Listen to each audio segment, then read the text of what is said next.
ولا تجادلوا أهل الكتاب إلا بالتي هي أحسن بسم الله الرحمن الرحيم. السلام عليكم ورحمة الله وبركاته.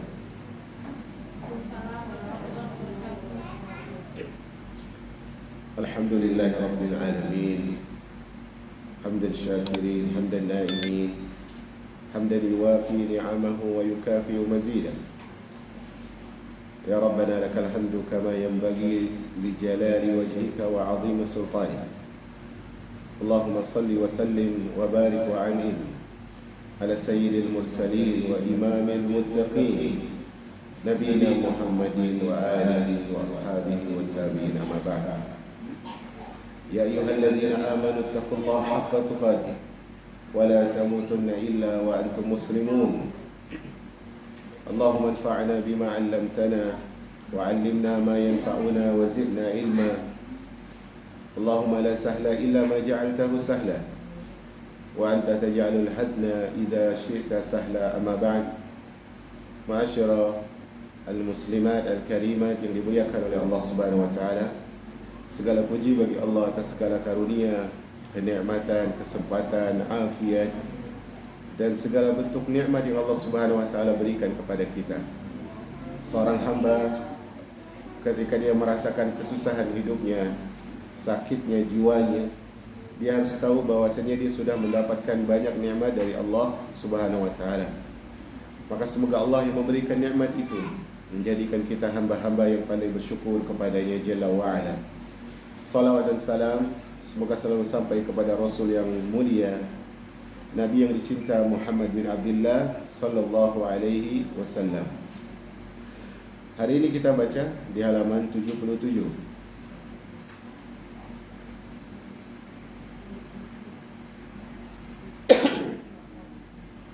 Kita masih berbicara tentang sepantasnya seorang yang mengaku Islam menisbatkan dirinya kepada Islam untuk menjaga lisannya. Dan di sini beliau masih berbicara tentang perkara-perkara yang seharusnya diperhatikan oleh kita untuk tidak digunakan lisan berlebihan atau tidak digunakan lisan dalam perkara ini. Di antara perkara-perkara yang tidak pantas digunakan lisan padanya atau berlebihan dalam menggunakan lisan, di poin ke-8 beliau sebutkan di antara yang harus dihindari adalah berlebih-lebihan dalam berbicara. Berlebih-lebihan atau terlalu banyak dalam berbicara. Masyarul muslimat yang Allah muliakan, ketahuilah bahwasanya asalnya seorang hamba tersebut dia tidak berilmu. Asal seorang hamba dia tidak berilmu. Sehingga ketika seorang tidak berilmu, artinya dia tidak berisi. Ketika dia tidak berisi, harusnya dia tidak mengeluarkan sesuatu karena memang tidak punya. Sama halnya dalam sesuatu yang akan dibicarakan, sesuatu yang akan diucapkan, sesuatu yang akan diucapkan, dilafazkan kata-katanya, maka sesuatu itu kalau kita belum memiliki maslahatnya, belum memiliki ilmunya, asalnya kita diam. Karena asal dari banyak berbicara adalah kehancuran. Asal dari banyak berbicara adalah kehancuran, meskipun asal dari ucapan itu mubah. Sesuatu yang mubah nih, perkara ini, ucapan ini, lafaz itu, kata-kata ini dan itu mubah. Tetapi yang mubah ini, kalau kita terlalu sering, terlalu panjang, terlalu banyak berbicara dalam hal yang mubah, maka lambat laun hal yang mubah ini akan menyeret kita ke dalam ucapan yang haram. Karena asalnya orang ketika dia terbiasa berbicara, kemudian dia tidak bisa diam, sehingga akhirnya dia membuat ucapan yang sebenarnya dia tidak mengetahui ucapan itu. Karena itu seorang yang berakal, saudariku yang dirahmati oleh Allah Subhanahu wa taala, seorang yang berakal dia berpikir dan dia merenungi dan dia yakin bahwasanya kelak pada hari kiamat Allah Subhanahu wa taala akan hisab dia dengan kalimat-kalimat yang dia rangkai, dengan kata-kata yang dia buat, dengan ucapan-ucapan yang ia lantunkan. Allah Subhanahu wa taala akan hisab dia. Karena itu di dalam hadis di sini Al-Imam Muslim rahimahullah meriwayatkan dari di sini beliau ambilkan dari Syarah Muslim karangan Al-Imam An-Nawawi. Abu Bakar bin Abi Syaibah telah menceritakan kepada kami, Habs bin Ghiyad dan Yahya bin Sa'id telah menceritakan kepada kami, dari Ibnu Jurayd, dari Sulaiman bin Ati, dari Talaq bin Habib, dari Ahnab bin Qais, dari Abdullah, yaitu Abdullah bin Mas'ud. Kalau disebutkan Abdullah, biasanya Abdullah bin Mas'ud. Dia berkata, Rasulullah sallallahu alaihi wasallam bersabda, karena Abdullah yang meriwayatkan hadis itu masyhurnya 5. Abdullah bin Abbas, Abdullah bin Umar, Abdullah bin Zubair, dan Abdullah bin Amr bin As. Satu lagi Abdullah bin Mas'ud. Kalau disebutkan Abdullah ibnu Umar, itu jelas siapa dia. Kalau disebutkan Abdullah bin Umar, kalau disebutkan Abdullah bin Zubair, kalau disebutkan Abdullah bin Amr bin As, itu jelas. Tapi kalau disebutkan Abdullah saja, maka maksudnya adalah Abdullah bin Mas'ud radhiyallahu taala anhu. Ini faedahnya. Nah, dari Abdullah bin Mas'ud dia berkata, Rasulullah sallallahu alaihi wasallam bersabda, kata Rasul, halakal mutanatti'un. Kata Rasul, binasalah mutanatti'un. Dia mengulang ucapan ini 3 kali. Halakal mutanatti'un, halakal mutanatti'un, halakal mutanatti'un. Maka sabda beliau ketika menyebutkan binasalah mutanatti'un, yaitu orang-orang yang gulu, orang-orang yang berlebihan. Al-Imam An-Nawawi mensyarah hadis ini, beliau mengatakan maksud dari mutanatti'un adalah orang-orang yang berdalam-dalam, berlebih-lebihan dan melampaui batas dalam perkataan dan perbuatan mereka. Melampaui batas dalam ucapan dan perkataan mereka dan perbuatan mereka.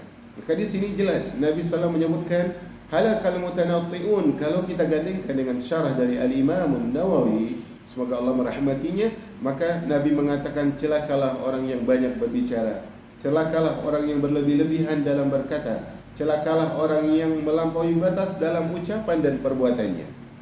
Maka yang mengucapkan celaka ini Nabi SAW. Ucapan doa dari Nabi SAW untuk orang yang pantas menerima kecelakaan. Masyarul ummah yang dirahmati oleh Allah Subhanahu wa taala, terlalu banyak bicara dalam perkara yang bukan kebenaran, dalam perkara yang bukan kebajikan, akan menjerumuskan kita berbicara tidak adil tentang seseorang. Misalnya nih, kita punya sahabat, kita punya teman, kita punya kenalan, kita punya tetangga, atau punya orang yang baru dijumpai. Kemudian kita berbicara tentang, kalau pembicaraan kita itu berlebihan, bisa jadi kita akan berdusta tentang dirinya. Baik berdusta dalam mencelanya atau berdusta dalam memujinya. Karena asalnya seorang tersebut ketika dia ingin terus berbicara, maka dia akan berusaha untuk mencari kata-kata dan menyusun kalimat. Bahkan ketika dia tidak memiliki kebenaran pun dia akan berucap. Maka hal ini akan menjerumuskan dia dalam ketidakadilan. Seorang bisa jadi dia telah terlanjur mengucapkan kata yang berlebihan, mengucapkan kata yang salah, menyebutkan kalimat yang tidak benar. Maka kalau itu yang sudah dia lakukan, kalau itu sudah terlanjur dia lakukan, maka dia harus memperbanyak amal saleh. Iringi kesalahan tersebut dengan amal saleh. Kata Nabi alaihi salatu wassalam, wa adbi'i as-sayyi'atal hasanata tamhuha. Iringilah dosa yang terlanjur dilakukan tersebut dengan melakukan amal saleh, maka amal saleh itu akan menghapus keburukan tadi. Kata Allah Subhanahu wa taala, innal hasanat yudhibna as-sayyi'at, dzalika dzikra lidzakirin. Sesungguhnya kebaikan tersebut akan menghapus dosa. Tentunya yang sejajar, yaitu dosa-dosa kecil. Masyarul muslimat yang Allah muliakan, asalnya seorang tersebut kalau dia sudah mengucapkan satu kata yang salah, asalnya ini ya, asalnya kalau dia sudah mengucapkan satu kata yang salah, dia harus memperbanyak kebaikan, memperbanyak ucapan yang benar, memperbanyak ucapan yang ma'ruf. Berkata Al-Imam Ibnul Mubarak rahimahullah, salah satu ulama tabi'in, dia mengatakan, idza hamamta bin nutqi bil batil faj'al makanahu tasbiha. Kata Imam Ibnul Mubarak, tapi perhatikan ya ucapan ini agar tidak salah. Kata Imam Ibn Mubarak, kalau engkau ingin berkata dengan ucapan yang batil, berkata dengan kata yang salah, maka tebuslah, siapkanlah tebusan berupa 1 kali tasbih. Ucapan Al-Imam Ibn Mubarak ini bukan untuk memperboleh kita mengucapkan ucapan yang tidak benar dengan niat kita ucapkan dengan gantinya tasbih. Misalnya kita berdusta, kita niat saya akan berdusta lah, tapi kemudian nanti saya ganti dengan tasbih. Bukan begitu maksudnya. Tapi maksud Al-Imam Ibn Mubarak, minimalnya kalau sudah terlanjur, ucapkanlah tasbih. Lebih baik daripada itu, ucapkanlah istighfar kepada Allah Subhanahu wa taala. Kata beliau, "Fagtinamus sukuti afdal min khawdin wa in kunta bil hadisi fasiha." Kata Imam Ibn Mubarak di bait keduanya beliau katakan, seorang tersebut memprioritaskan diam, tidak berbicara, lebih baik daripada dia tenggelam dalam ucapan walaupun dia orang yang fasih. Dia bagus retorikanya, dia mahir bertutur kata, dia pandai menyusun sajak dan sebagainya. Tapi asal mulanya dia diam, jauh lebih selamat walaupun dia ketika berbicara adalah orang yang fasih. Kecuali indal hajah, kecuali di saat diperlukan. Maka ma'asyiral ummah yang dirahmati oleh Allah Subhanahu wa taala, dalam hal ini kita harus perhatikan tuntunan Islam, tuntunan Allah Subhanahu wa taala dan Rasulnya alaihi salatu wassalam, dan bimbingan para ulama rabbaniyun. Bahkan di dalam hadis yang sahih yang disahihkan dalam Sahihul Jami oleh Al-Imam An-Nawawi rahimahullah, Nabi SAW mengatakan, wa inna abghadakum ilayya wa ab'adakum minni fil akhirah aswa'akum akhlaqa. Kata Nabi SAW, sesungguhnya orang yang paling aku benci di antara kalian dan orang yang paling jauh tempat duduknya denganku di hari akhirat adalah orang yang buruk akhlaknya. Kemudian Nabi menyebutkan siapa yang buruk akhlaknya itu. Kata Nabi sallallahu alaihi wasallam, "Ats-tsartsarun, al-mutasyaddikun, al-mutafayhikun."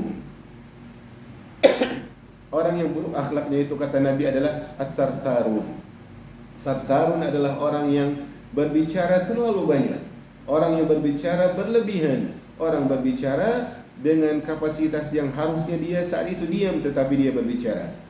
Kemudian mutasyaddiqun, yaitu orang yang membebankan dirinya ketika berbicara. Dia tidak pantas mengucapkan hal itu karena itu bukan pakaiannya, karena itu bukan ranahnya, karena itu bukan porsinya, tapi dia ucapkan. Orang ini dibenci oleh Rasul dan jauh tempat duduknya di sisi Rasul alaihi salatu wassalam. Kemudian al-mutafayhikun, dan ini perhatikan oleh penuntut ilmu, dan termasuk orang yang dibenci oleh Rasul, dan termasuk orang yang jauh tempat duduknya dengan Rasul di hari kiamat adalah al-mutafayhikun, yaitu orang yang berlagak faqih. Dia seperti merasa dirinya punya pemahaman dalam urusan agama, merasa paham, merasa ngerti, merasa punya ilmu, kemudian membebankan dirinya untuk berbicara padahal dia adalah tong kosong. Maka dia adalah orang yang dibenci dan jauh tempat duduknya dari Nabi alaihi salatu wassalam. Kemudian muncullah pertanyaan, kira-kira apa sebab yang membuat orang itu banyak berbicara? Realitanya ternyata banyak orang yang lebih suka berbicara daripada suka untuk diam. Maka di sini Al-Imam Al-Munawi, kalau kita lihat ucapan Al-Imam Munawi, beliau menyebutkan 2 sebab. Kata beliau, kathratul kalam tatawalladu an amrayn. Banyak berbicara itu muncul, lahir karena dua sebab, 2 perkara. Yang pertama, kata beliau, imma talabur ri'asah yuridu an yaran nasu ilmahu wa fasahatahu. Sebab yang pertama boleh jadi, sebab yang pertama adalah karena dia meminta kedudukan di hadapan manusia, ingin dipandang oleh manusia, ingin merasa berharga di hadapan manusia agar manusia itu melihat kecerdasannya, melihat kefasihannya. Ini faktor pertama yang menyebabkan orang tersebut banyak berbicara. Sebab yang kedua adalah wa imma qillatul ilmi bima yajibu alaihi fil kalam.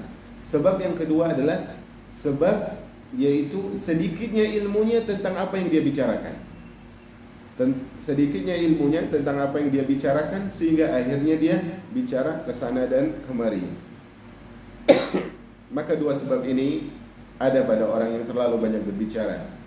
Dan kalau kita bermuhasabah pada diri masing-masing, maka Allah Subhanahu wa taala akan mempertemukan kita dengan jawabannya, bahwa di antara ciri orang yang suka berbicara adalah minimal pingin didengar, pingin orang itu tahu bahwa saya itu paham. Maka tidak ada ucapan terbaik kecuali dalam 3 perkara. Ucapan itu tidak boleh berlebihan kecuali dalam 3 perkara, atau tidak boleh banyak, bukan tidak boleh berlebihan, tapi tidak boleh banyak kecuali dalam 3 perkara. Perkara pertama adalah menyuruh orang bersedekah. Menyuruh orang bersedekah. Yang kedua adalah amar ma'ruf nahi munkar. Amar ma'ruf nahi munkar. Dan yang ketiga adalah mendamaikan orang yang berselisih. Mendamaikan orang yang berselisih. Allah Subhanahu wa taala berfirman di dalam surah An-Nisa ayat 114. Dalilnya surah An-Nisa ayat 114. Allah mengatakan, la khaira fi katsirin min najwahum illa, ucapan mereka itu, kebanyakan ucapan mereka itu, kata Allah, tidak ada kebaikannya kecuali apa? Illa man amara bisadaqatin aw ma'rufin aw islahin bainan nas. Kecuali orang yang nyuruh sedekah, orang yang nyuruh perkara ma'ruf, masuk di antaranya nahi munkar, dan orang yang melakukan perbaikan hubungan antara manusia. Siapa yang melakukan ini, dia dapat balasan yang besar. Apa balasannya? Allah katakan, wa may yaf'al dzalika ibtigha'a mardatillah. Tapi kebaikan ini punya syarat ya. Syaratnya apa? Dia harus lakukan itu berharap ridho Allah.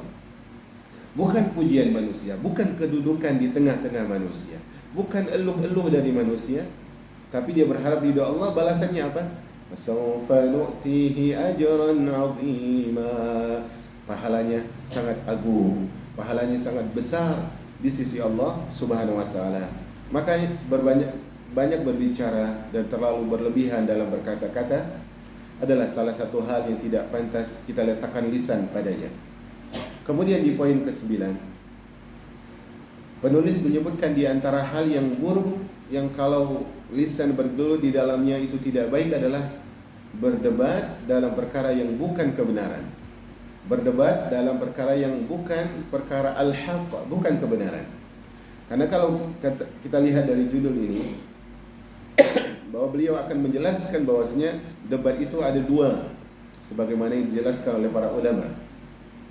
Debat pertama adalah perdebatan yang terpuji, yaitu perdebatan yang dalam menjelaskan kebenaran dan menolong agama Allah Subhanahu wa taala dan membantah syubhat dari hujah-hujah orang yang sesat. Atau ringkasnya adalah perdebatan terpuji adalah perdebatan dengan cara yang benar untuk membela yang benar. Dengan cara yang benar untuk membela yang benar. Maka asalnya memang debat itu tidak dilakukan. Asalnya. Karena dia bukan cara pertama untuk mendakwahkan seseorang, untuk menyampaikan sesuatu. Asalnya cara utamanya bukan debat. Nah, kalaupun harus berdebat, debat itu ada 2.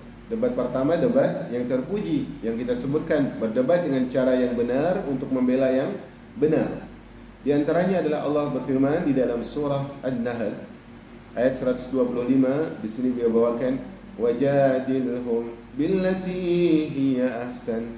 Kalau kita lihat sebelumnya, Allah mengatakan, ud'u ila sabili rabbika bil hikmah wal mau'izatil hasanah wajadilhum billati hiya ahsan. Dakwahlah, ajaklah kepada agama Rabbmu dengan hikmah. Kemudian ajaklah dengan mau'izah hasanah, dengan nasihat yang baik. Kalaupun harus dengan tahap ketiga, yaitu berdebat, wajadilhum billati hiya ahsan, dengan cara yang baik. Cara ahsan di sini Allah enggak sebutkan billati hiya hasan, tapi dengan ahsan, dengan cara yang paling baik, dengan cara yang paling santun, dengan cara yang paling ilmiah, dengan cara yang paling menginginkan kebenaran. Kemudian beliau membawakan firman Allah dalam surah Al-Ankabut. Ayat-ayat di sini semisal ayat Al-Ankabut, surah Al-Ankabut ayat 46. Allah mengatakan tentang perintah untuk berdebat dengan ahlul kitab, orang-orang Yahudi. Wala tujadilu ahlal kitab illa billati hiya ahsan. Kata Allah, janganlah kalian wahai kaum muslimin berdebat dengan ahlul kitab, Yahudi dan Nasrani, kecuali dengan cara yang ahsan. Maka di antara cara yang ahsan, kata Al-Imam Nasir As-Sa'di, Abdul Rahman Nasir As-Sa'di rahimahullah, dia mengatakan adalah yaitu bihusni khuluqin, dengan akhlak yang baik. Debat dengan ahsan itu artinya dengan akhlak yang baik, walutfin, dengan kelemah lembutan, walinul kalam, dan ucapan yang enak untuk didengar. Dengan akhlak yang baik, dengan sikap yang baik, dengan kelemah lembutan, kemudian dengan ucapan yang enak untuk diterima oleh orang yang menjadi lawan debat. Karena itu kalau kita lihat sejarah perdebatan para ulama, mereka adalah debatnya santun, debatnya menuntun, dan debatnya adalah menjadikan mereka orang-orang yang diberikan oleh Allah Subhanahu wa taala rahmat dan ampunan. Jamaah yang dirahmati oleh Allah, kemudian beliau membawakan firman Allah dalam surah Al-Furqan ayat 33. Kata Allah Subhanahu wa taala, وَلَا يَأْتُونَكَ بِمَثَلٍ إِلَّا جِئْنَاكَ بِالْحَقِّ وَأَحْسَنَ تَفْسِيرًا. Tidaklah orang-orang kafir itu datang kepadamu wahai Rasul membawa sesuatu yang ganjil, yang bermasalah, melainkan kami datangkan kepadamu sesuatu yang lebih benar dan lebih baik penjelasannya. Maka di sini kalau kita ingin berdebat, bawalah hujjah, bawalah pembelaan dengan pembelaan yang benar, dengan pembelaan yang baik, dengan cara terbaik, dengan metode yang baik, disampaikan juga dengan kalimat-kalimat yang lembut. Kalau tidak demikian, maka perdebatan itu adalah mira', yaitu debat kusir, yang Nabi SAW akan menjamin syurga bagi orang yang meninggalkan debat kusir. Kalau kita lihat Ibrahim alaihissalam, dia berdebat dengan ayahnya dalam masalah kebenaran. Dia berdebat dengan kaumnya, dia berdebat pula dengan Namrud, raja yang zalim dan kafir di masanya. Maka kemudian Ibrahim alaihi assalam menang dalam debat tersebut.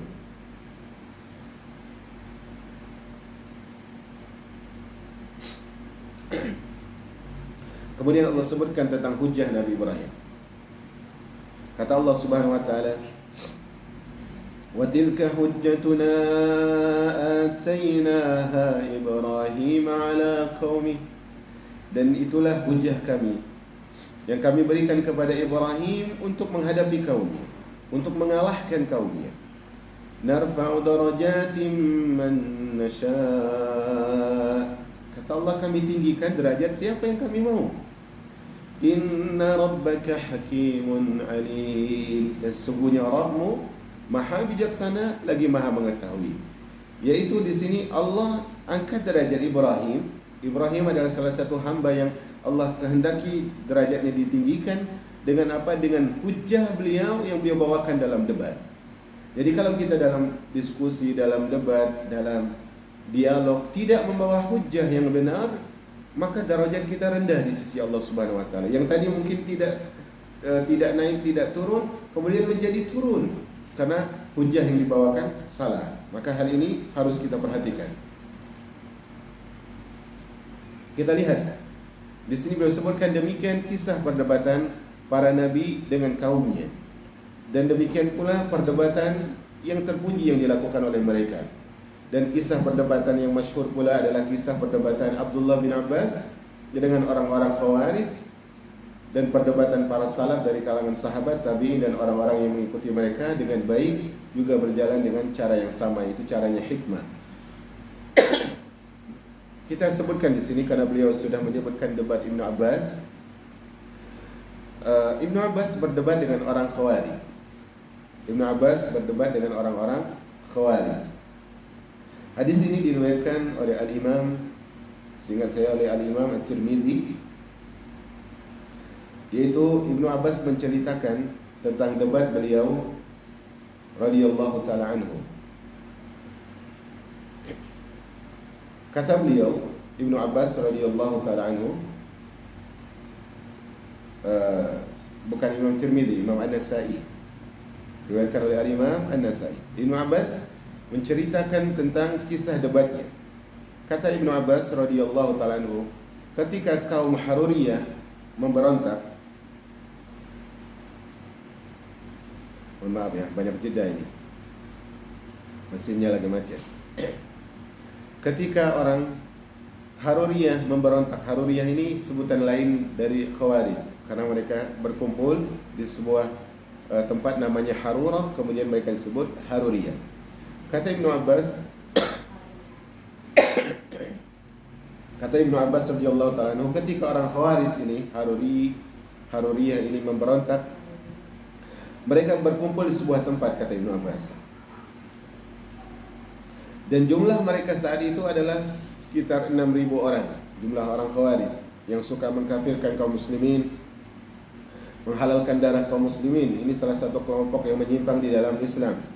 Maka kata Ibnu Abbas, aku berkata kepada Ali bin Abi Thalib yang saat itu Amirul Mukminin, Khalifah. Dia mengatakan, wahai Amirul Mukminin, tundalah dulu salat zuhur sampai matahari tidak terlalu panas. Dan ini salah satu sunnah Nabi, yaitu menunda salat zuhur ketika cuaca terlalu panas. Dan ini bisa diterapkan ibu-ibu di rumah kalau rumahnya tidak ada pendingin. Ya, kalau rumahnya tidak ada pendingin, karena asalnya walaupun muslimah tidak tidak ada perintah khusus untuk sholat tepat waktu, tapi lebih utama tetap sholat tepat waktu, walaupun tidak ada jamaah di rumahnya. Nah, tetapi kalau imam masjid, dia melihat maslahat. Kalau ternyata dengan ditunda orang berleha, maka tidak. Maka kata Ibnu Abbas, tundalah dulu sampai matahari tidak terlalu panas, dan izinkan aku untuk berbicara dengan orang Khawarij, kata Ibnu Abbas. Maka kata Ali bin Abi Thalib, wahai Ibnu Abbas, aku khawatir engkau akan dicelakakan oleh mereka.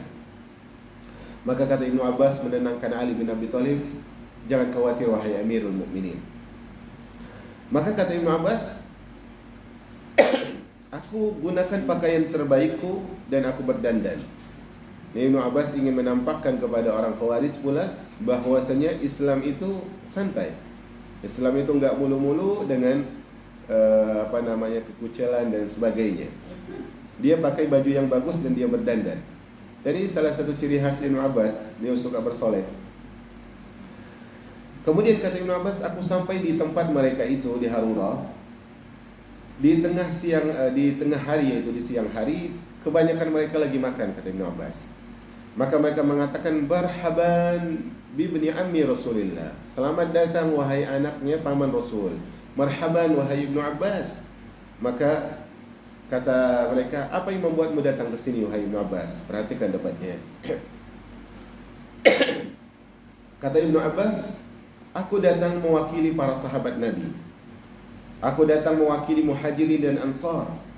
Aku datang mewakili Amirul Mukminin Ali bin Abi Thalib. Mereka orang yang hidup bersama Nabi. Turun kepada mereka Al-Quran, mereka yang lebih paham Al-Quran ini. Dari awal Abdullah bin Abbas sudah buat orang Khawarij down.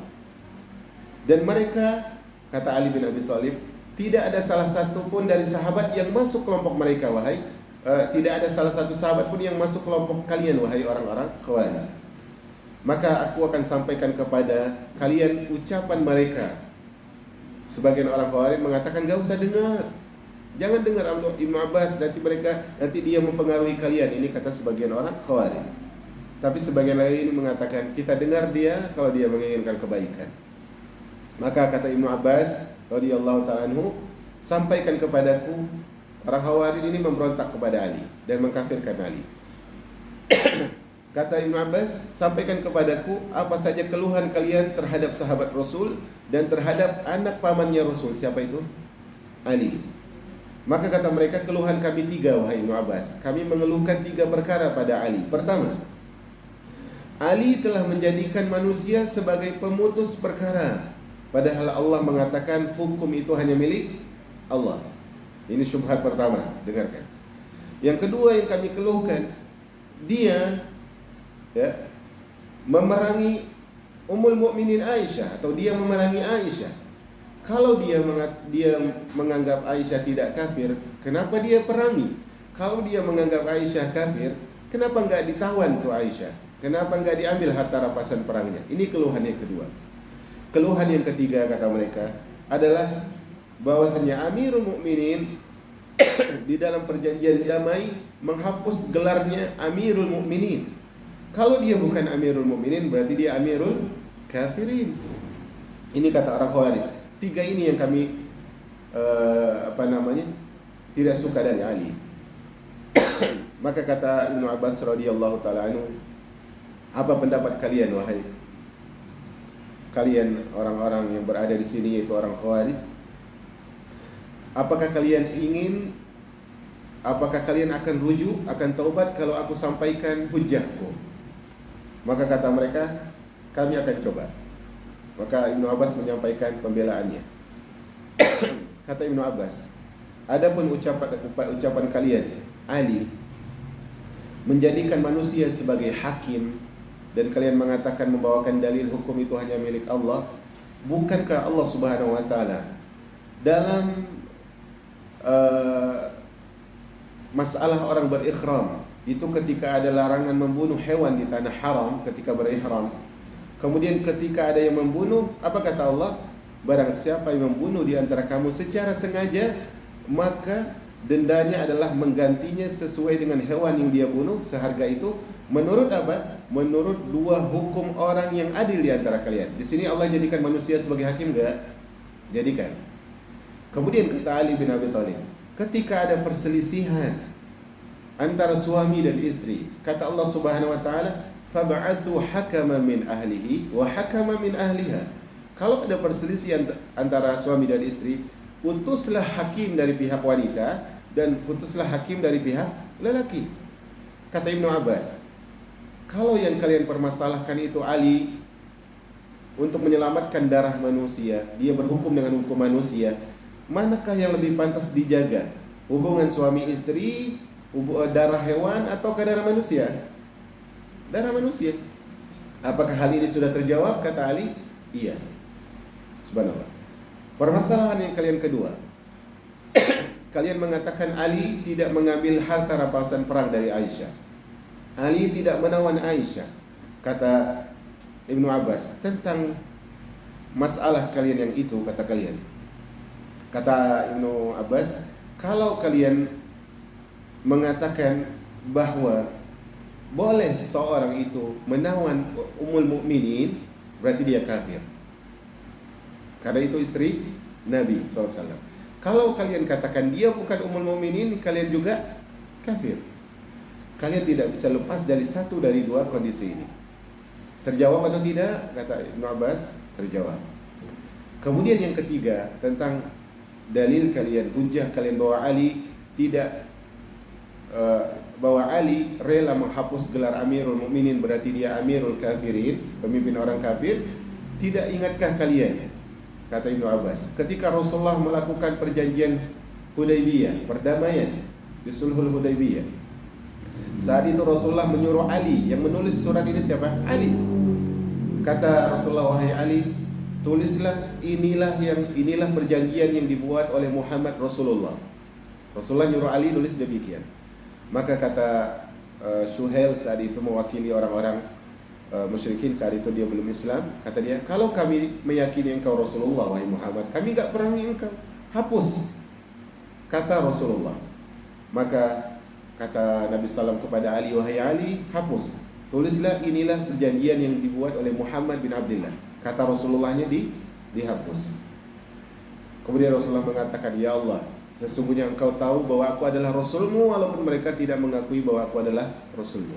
Kata Ibnu Abbas, kalau Rasulullah saja mau menghapus tulisan Rasulullah, kenapa dalam ucapan Amirul Mukminin Rasulullah rela menghapus ucapan Rasulullah dan beliau masih Rasulullah? Bagaimana dengan Ali? Dia rela menghapus tulisan Amirul Mukminin dan dia tetap Amirul Mukminin. Maka akhirnya dengan debat ini separuh 3.000 lebih dari orang Khawarij kembali dalam Islam, kembali dalam pemahaman para sahabat ridwanullah alaihim ajma'in. Hanya beberapa atau separuh kecil dari mereka yang bertahan.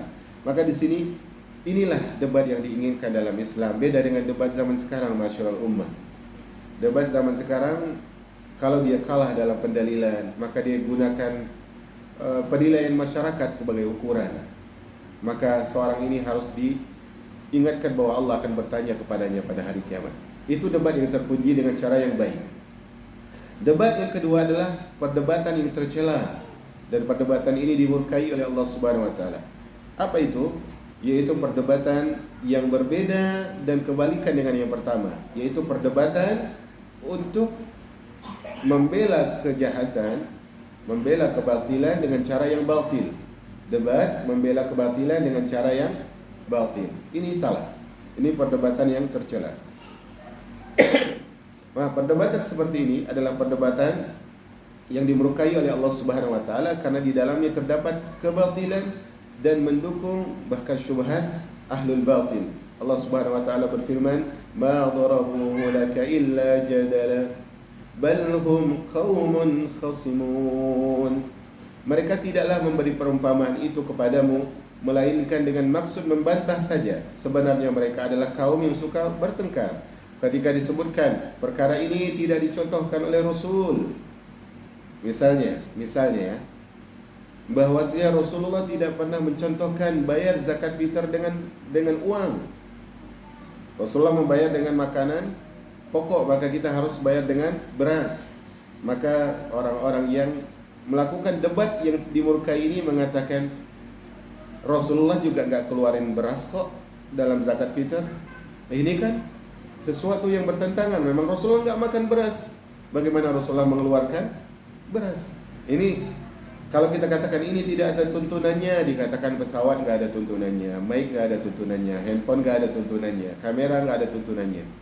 Maka ini adalah balhum qaumun khasimun. Mereka adalah kaum yang suka bertengkar. Kemudian Allah berfirman dalam surah Al-Kahfi ayat 54, kata Allah, "Wa kana al-insan aktsara syai'in jadala." Dan manusia itu makhluk yang paling suka membantah, makhluk yang paling suka berdebat, makhluk yang paling suka tapi kan. Itu manusia. Itu manusia. Di dalam pembelaan dirinya luar biasa, tapi dalam membela agamanya biasa-biasa saja dia. Maka hal ini harus diperhatikan. Allah berfirman pula dalam surah An-Nisa ayat 107, "Wala tujadil 'anil ladzina yakhtanuna anfusahum." Janganlah engkau berdebat, orang ini enggak boleh diajak debat nih. Janganlah engkau berdebat untuk membela orang-orang yang mengkhianati diri mereka.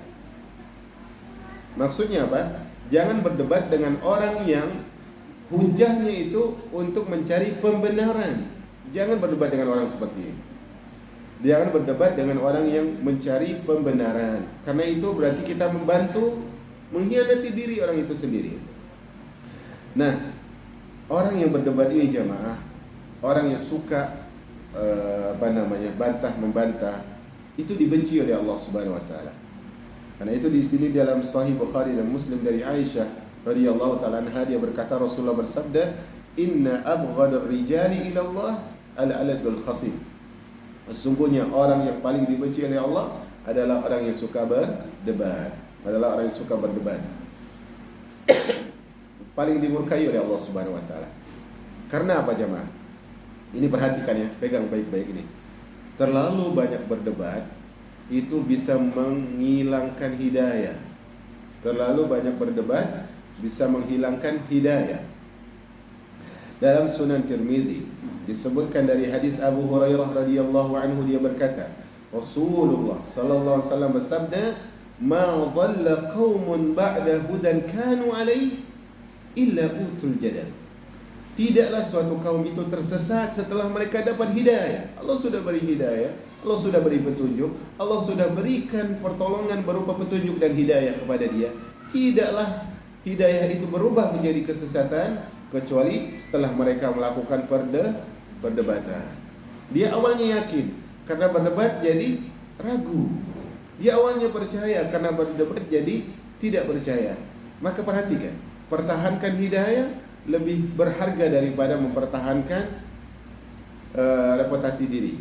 Kadang orang itu berdebat itu ingin menyampaikan bahwa saya ini punya reputasi loh, saya ini punya ini loh, saya ini punya itu loh, saya mampu loh.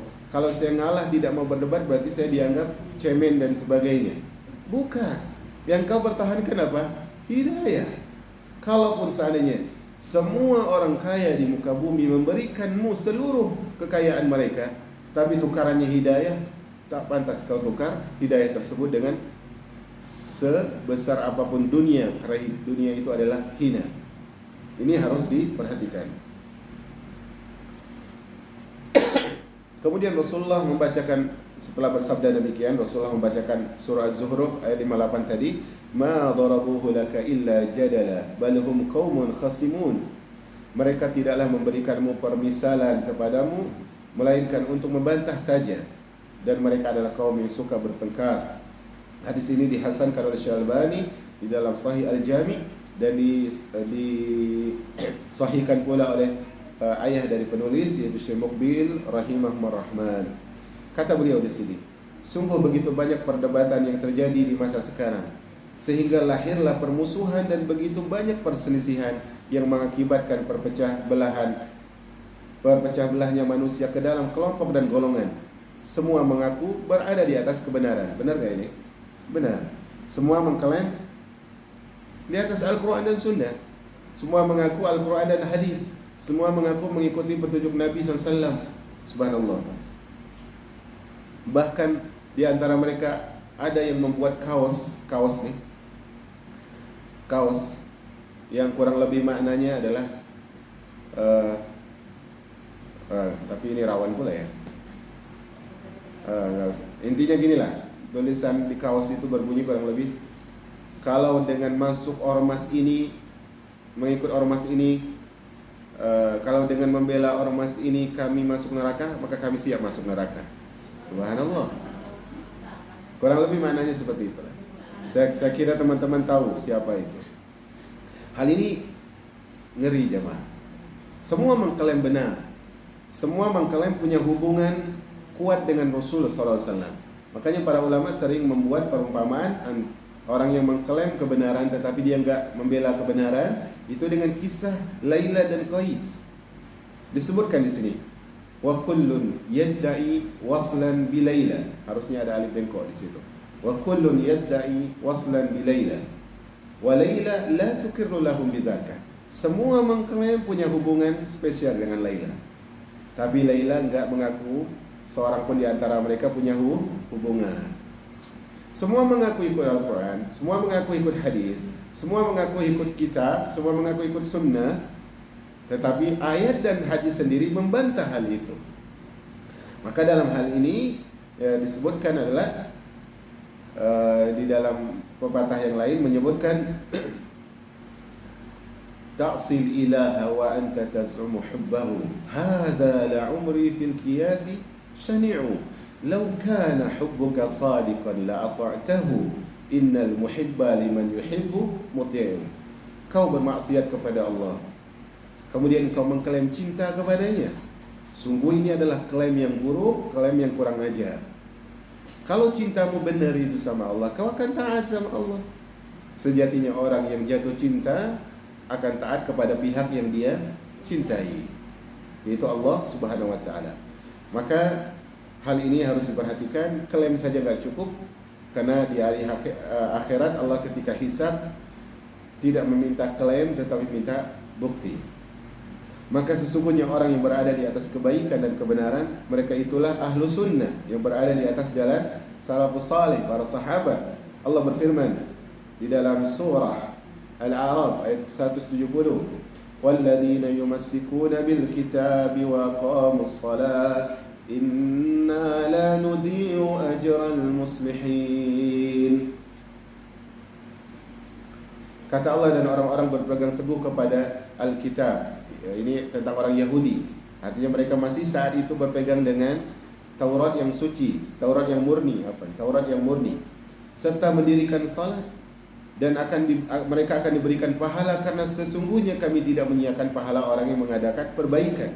Itu di saat Tauratnya masih murni, tapi saat ini wajib semua berpegang dengan Al-Quran.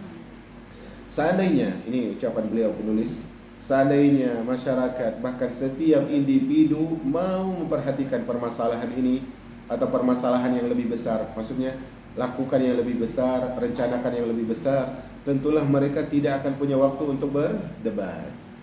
Nabi SAW bersabda sebagaimana disebutkan dalam Sahih Muslim tentang diari kehidupan manusia setiap harinya.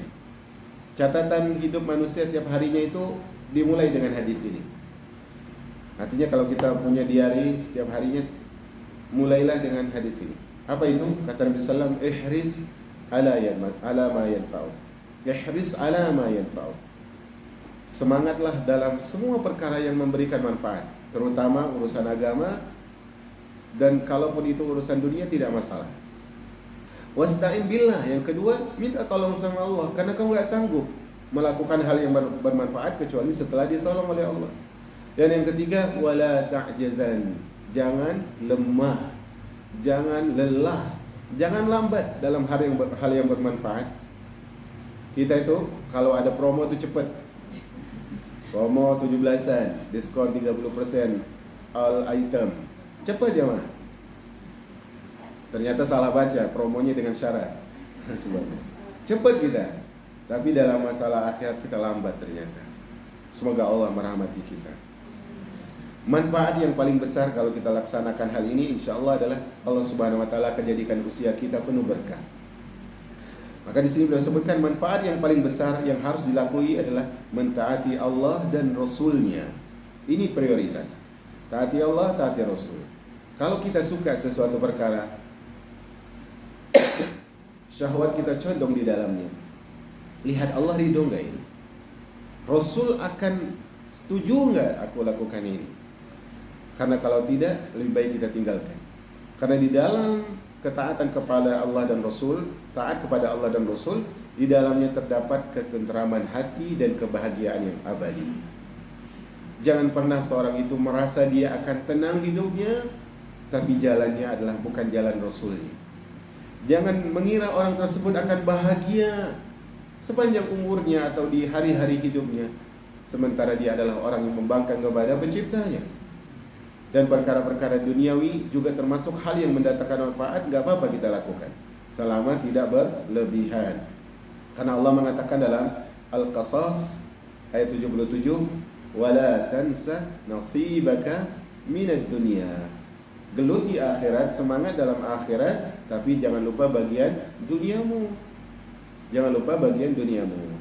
Allah Subhanahu Wa Taala juga berfirman di dalam surah Al-Mulk ayat 15. Kata Allah Subhanahu Wa Taala, "Walladzi ja'ala lakumul arda dalula." Dialah Allah yang menjadikan bumi itu tunduk kepada kalian. Bayangin kalau bumi itu goyang terus, jatuh terus kita. Kalau bumi itu, kalau kita mau ke sana, bumi balik ke atas, merosot kita. Tapi bumi dijadikan tunduk, mudah untuk kita taklukkan. Tujuannya apa? Famshu fi manakibiha. Berjalanlah di atas penjuru bumi tersebut. Untuk apa? Wa kulu mir rizki, dan makanlah dari rizki yang Allah berikan. Kemudian di ujungnya Allah mengatakan wa ilaihi turja'un, dan kepada Allah kalian kembali. Artinya jangan lupa bahwa itu ada hisab. Saya jadi teringat ucapan Ali bin Abi Thalib. Ucapan Ali bin Abi Thalib, dia mengatakan, ini untuk siapapun yang masih condong dengan dunia, sedih kehilangan dunia, tetapi biasa saja kehilangan akhirat. Kata Ali bin Abi Thalib tentang dunia dan harta-hartanya, kata Ali, halaluha hisab, haramuha azab. Halalnya dihisab, haramnya diazab. Ini di dunia ini. Kita dapat yang halal, gak lepas dari hisab. Dan semakin kaya seorang, dia tertunda 500 tahun masuk surga. Orang miskin lebih dulu 500 tahun daripada orang kaya. Tapi bukan berarti orang kaya gak punya keutamaan. Tapi kalau dia udah masuk surga dan dia saleh, dia lebih utama tentunya. Tapi tertunda, hisabnya lama. Nah, kalau itu halal dihisab, sudah tidak enak jemaah. Kalau itu haram, azab. Satu potongan kecil saja yang muncul dari haram, tempatnya sudah pantas neraka. Bagaimana kalau gelutnya dalam hal yang haram? Hendaknya seorang meminta pertolongan kepada Allah untuk mendapatkan manfaat tersebut. Di sini beliau mengatakan iyyaka na'budu wa iyyaka nasta'in. Hanya kepadamu ya Allah kami beribadah dan hanya kepadamu kami mohon pertolongan. Karena taufik dan kemudahan itu murni dari Allah. Kemudian di sini beliau menutup dengan syair, dan kita tutup majelis dengan syair ini. Ini syairnya sangat indah. Ada beberapa ucapan yang salah. Silakan dibenarkan dengan mendengar ucapan saya. Ini adalah syair atau syair yang diucapkan oleh Al-Imam Al-Qahtani di dalam Nuniyah beliau. Nuniyah itu adalah sebuah bait syair yang ujungnya huruf nun, lamiyah huruf lam, dan seterusnya. Di sini beliau berbicara tentang debat. Kata beliau, la tufni umraka fil jidali mukhasiman innal jidala yukhillu bil adyani. Janganlah engkau habiskan umurmu untuk berseteru dan berdebat. Sesungguhnya perdebatan itu akan merusak agama. Wahdhar mujadalatar rijali fa innaha tad'u ila asy-syahna'i wasy-syanani. Jauhilah perdebatan dengan orang-orang, karena hal itu akan membawamu kepada permusuhan dan kebencian.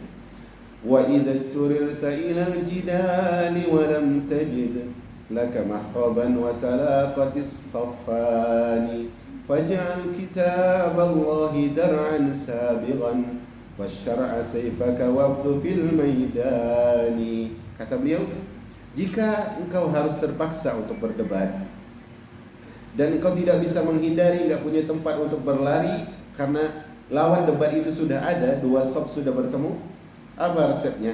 Jadikanlah kitab Allah sebagai pakaian perang dan sebagai tameng untuk melindungi.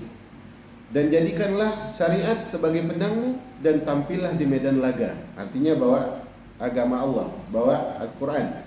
Kemudian was-sunnatal bayda'a dunaka junnatan warkab jawadal azmi fil jawalani. Kemudian jangan lupa sunnah yang putih, yaitu sunnah yang sahih. Jadikan sunnah yang putih sebagai perisai di depanmu. Kendarailah tekad bulat yang baik dalam perjalanan itu. Jadi bawa Al-Quran, bawa sunnah, tapi hatinya harus tulus. Sini ya. Kemudian kata beliau,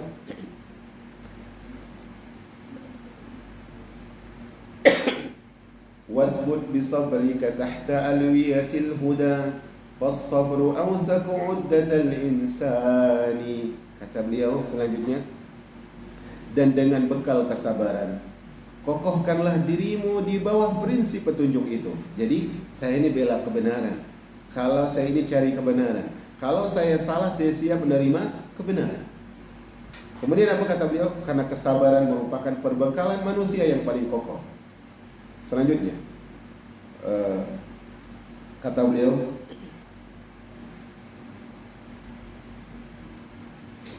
wata'an bi rumhil haqqi kulla mu'anidin lillahi darul farisit ta'ani. Ini perhatikan, di sini ada terjemahan.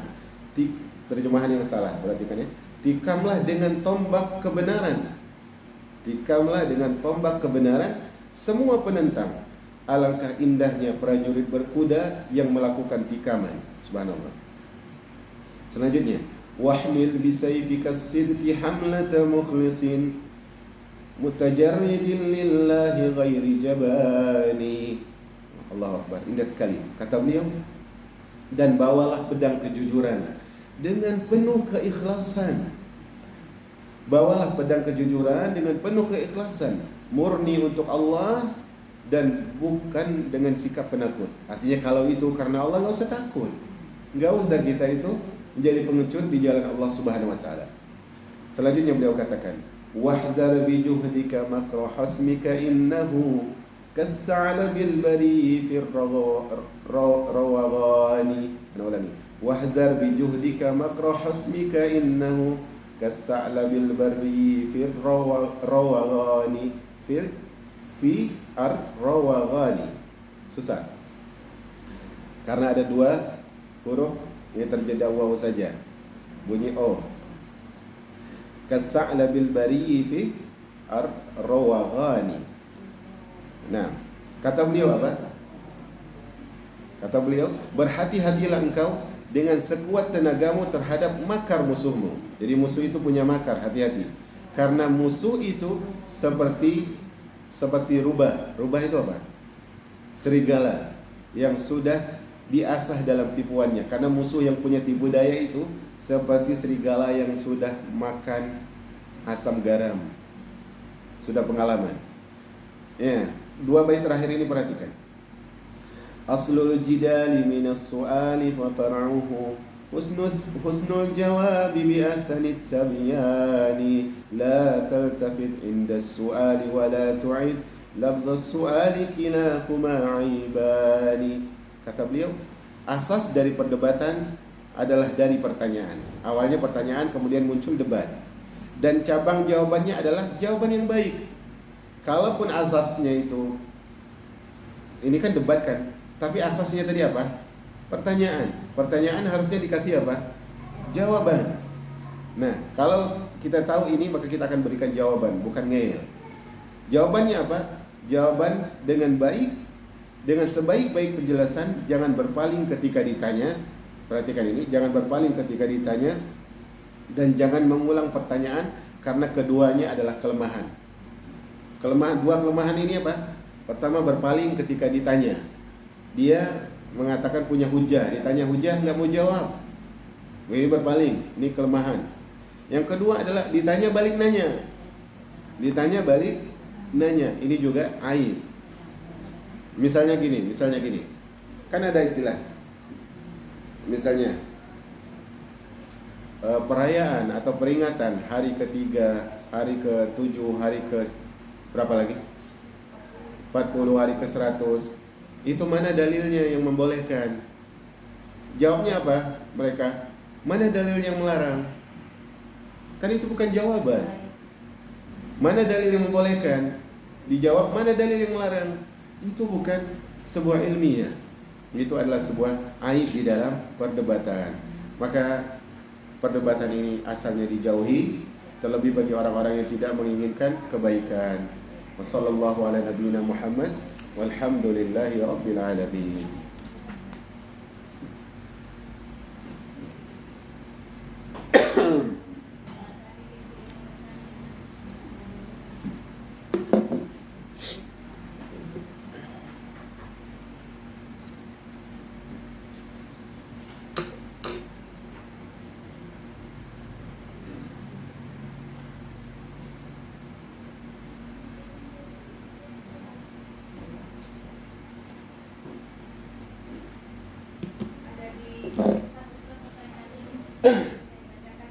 Silakan.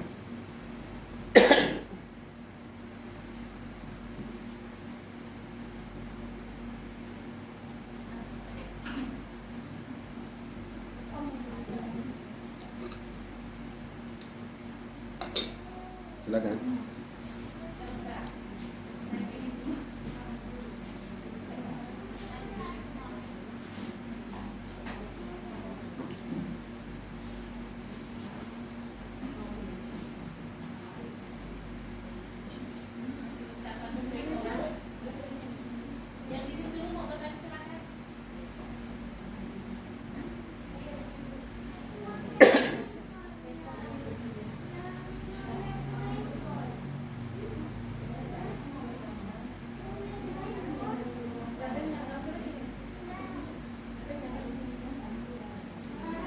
Silakan. Oke, silakan.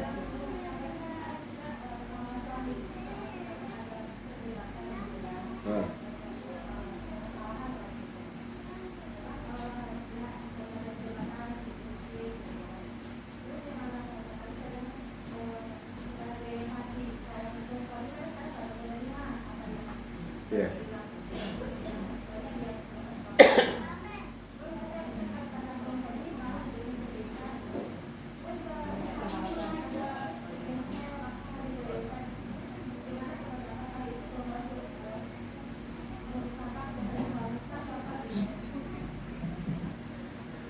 jengkel ya, kondo, apalagi sebal dan sebagainya.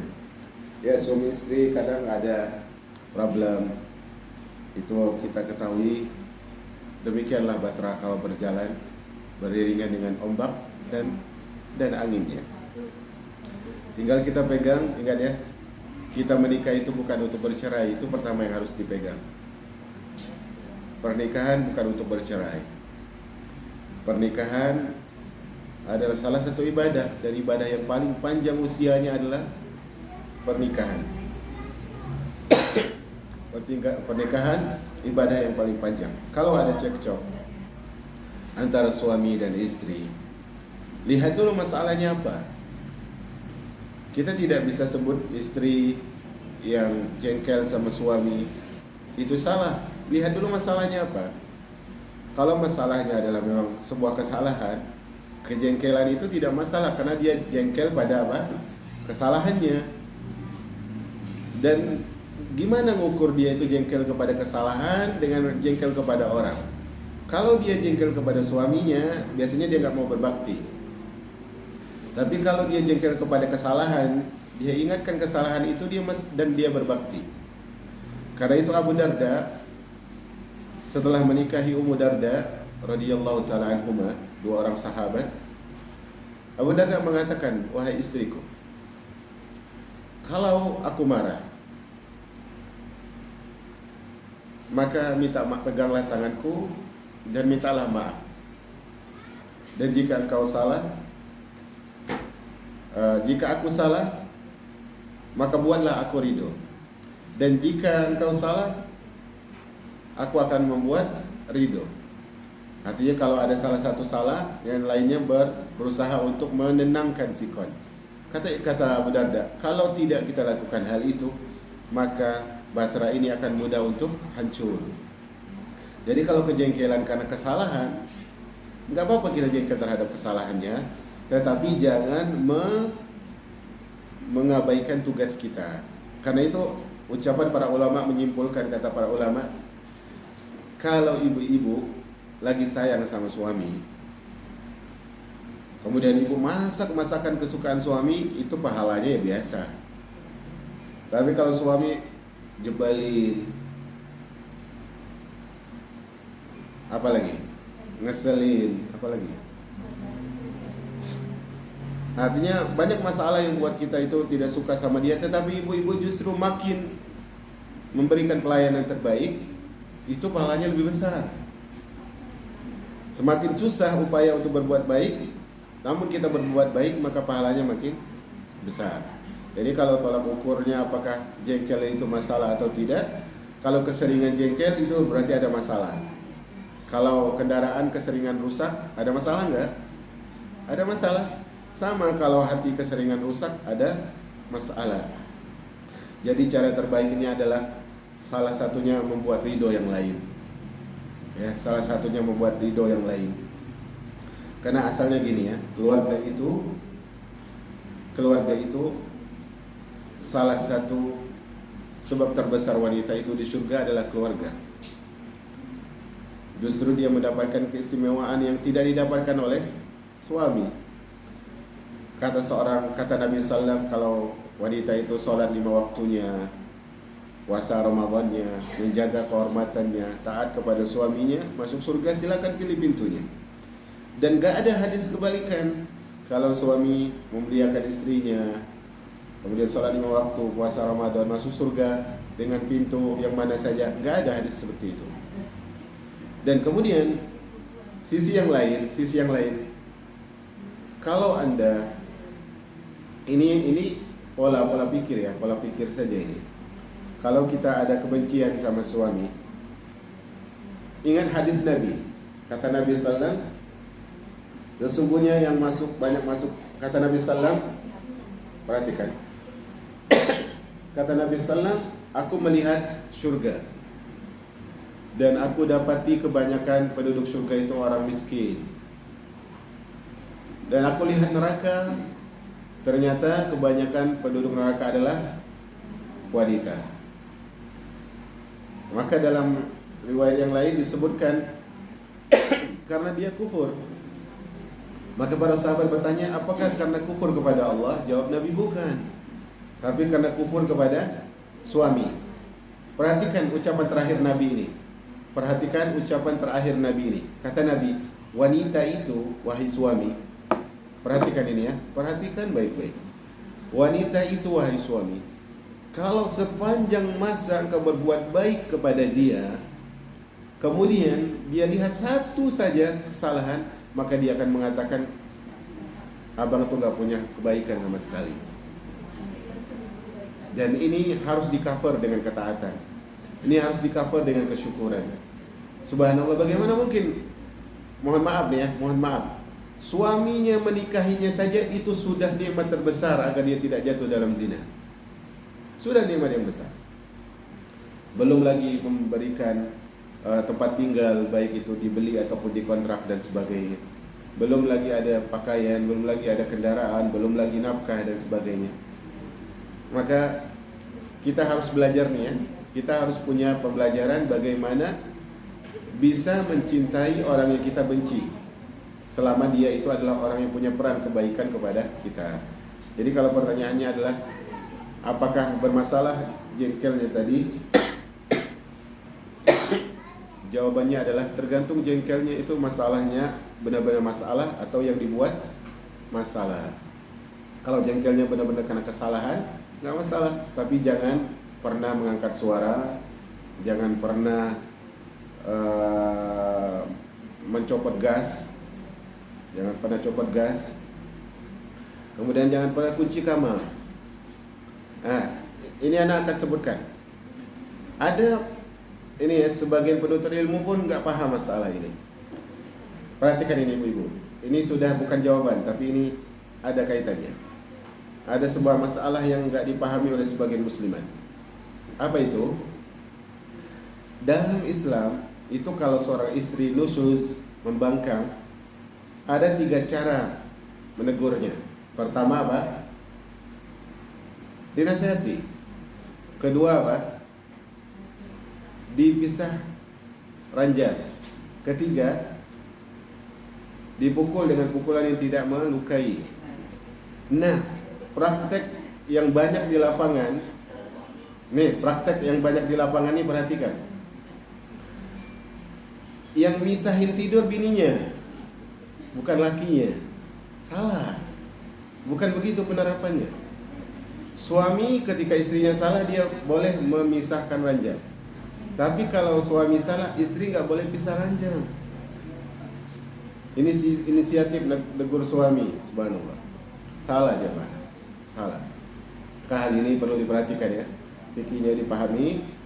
Semoga suatu saat kita bisa bahas fikih tentang hal ini. Wallahu a'lam bishawab.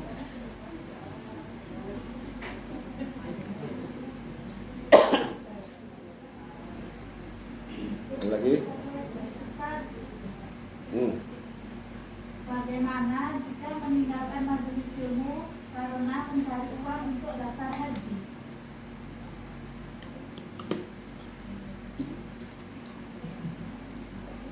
Ada 2 keadaan. Meninggalkan majelis ilmu karena mencari uang untuk ibadah. Salah satunya ibadah haji. Nah, di sini perlu dirinci. Kalau maksudnya meninggalkan ilmu sehingga dia tidak belajar tentang sesuatu yang harus dia mengerti, misalnya tauhid, ibadah, adab, akhlak, dia perlu hal itu tapi dia meninggalkan karena cari uang untuk ongkos haji, salah. Tapi kalau maksudnya adalah dia kasih jeda yang awalnya mungkin dia 5 hari, dia rubah jadi 3 hari, tidak masalah. Dan ingat, mencari duit itu butuh ilmu. Mana yang halal, mana yang haram, mana yang syubhat. Itu yang pertama. Yang kedua, haji itu butuh ilmu. Haji itu butuh ilmu. Kemudian juga kadang kita tidak tahu, kita sekarang melakukan yang mubah misalnya. Kadang kita dalam perbuatan mubah itu jatuh dalam dosa. Contohnya gini. Orang setiap harinya dari bangun tidur dia main handphone. Zuhur dia solat, habis itu main handphone lagi. Asar solat, kemudian selanjutnya gitu sampai waktu solat dia solat. Kalau dia melihat, kalau di handphone dia tidak melakukan yang haram, perbuatannya bermain handphone seharian itu mubah atau tidak asalnya? Mubah. Tetapi mubahnya itu sudah haram karena dia meninggalkan perkara wajib yang lain, menuntut ilmu, apalagi misalnya berbakti kepada orang tua. Di balik yang mubah itu sebenarnya syaitan itu ingin mengalihkan kita dari hal yang bermanfaat. Jadi syaitan itu menggoda kita pertama dengan kekufuran dan kesyirikan. Kalau enggak berhasil, digoda dengan amalan-amalan bid'ah. Kalau enggak berhasil, digoda dengan dosa besar. Kalau enggak berhasil, digoda dengan dosa-dosa kecil. Kalau enggak berhasil lagi, digoda dengan yang makruh. Kalau enggak berhasil lagi, digoda dengan yang mubah. Agar kita tidak melakukan amal soleh, minimal orang ini lakukan yang mubah. Itu sudah buruk tidak? Buruk. Jadi kalau alasannya mencari harta untuk tabungan haji sehingga meninggalkan menuntut ilmu sama sekali, ini haram. Karena salah total seperti itu. Karena asalnya beriringan. Justru kan berangkat haji itu harus mampu kan ya. Kemampuan yang paling harus dimiliki oleh orang yang haji adalah kemampuan ilmu. Kemampuan ilmu ketika dia safar, ilmu ketika dia di penginapan, ilmu ketika dia di masjid, ilmu ketika dia memilih travel, ilmu ini, ilmu itu, dan banyak lagi. Maka kalau totalitas salah. Tapi kalau dari sepekan dia atur waktunya tidak masalah. Tapi ingat, harus jujur ya. Kadang nggak jujur sehingga akhirnya Allah susah dia balik kepada majelis ilmu. Allahu a'lam bishawab. Ya. Pertanyaannya ada suami istri, di mana istri dikasih amanah untuk menyimpan suatu benda itu kunci. Dia diamanahkan untuk tidak memberitahukan tentang benda ini kepada siapapun termasuk suaminya. Apakah dia berdosa jika dia berbohong tentang benda tersebut? Siapa yang nyuruh dia nyimpan? Yang menyimpan istrinya, dia diamanai oleh orang lain. Oleh orang lain. Ya. Ada seseorang istri diamanai untuk menyimpan barang, kemudian dia berbohong supaya tidak bocor ini. Jawabannya salah kalau bohong. Maksudnya gini, dia diamanai jangan sampai dia ini kunci. Di sini kunci maksudnya. Terus lebih tahunya di Zoom ada yang mau bertanya. Semua ngomong sendiri aja. Mana orangnya? Ya. Yang bertanya anak kasih hadiah, jazakillah khairan. Silakan, Mbak. Silakan.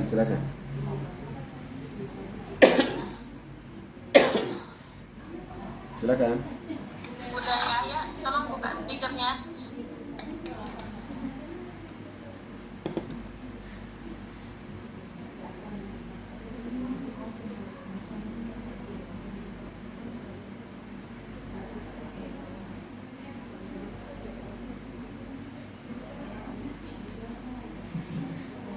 Ya, mana orangnya? Ya, intinya gini. Kalau seorang istri diamanahi untuk menyimpan sesuatu dan dia diminta untuk tidak menyampaikan kepada seseorang pun termasuk suaminya, asalnya dia jaga itu. Asalnya dia jaga. Tetapi jangan sampai hal ini membuat ada clash antara dia dan suaminya. Jadi simpanlah dengan cara yang baik. Amanah tersebut jangan dibocori. Gak masalah dia tidak menyampaikan kepada suaminya. Dan itu bukan sebuah kedurhakaan. Selama hal itu mubah. Tetapi kalau yang dia simpan itu adalah makruh ataupun hal itu adalah haram, enggak pantas dia sembunyikan. Dan pada asalnya kalau dia lihat maslahat, dia harus bicara dulu kepada orang rumah, maka dia bicarakan dulu.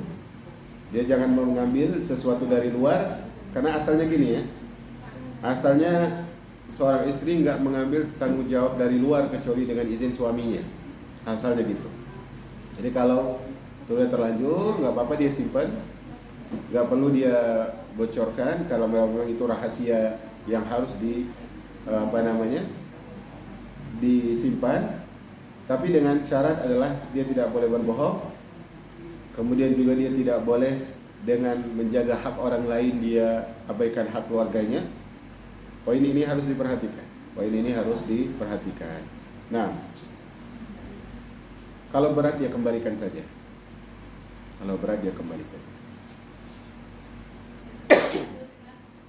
Tuh. Nah, masyarul muslimat al-karimat yang dimuliakan oleh Allah Subhanahu wa taala, ini majelis kita. Kita ambil berapa masalah tadi? Pertama adalah larangan banyak bicara. Kedua,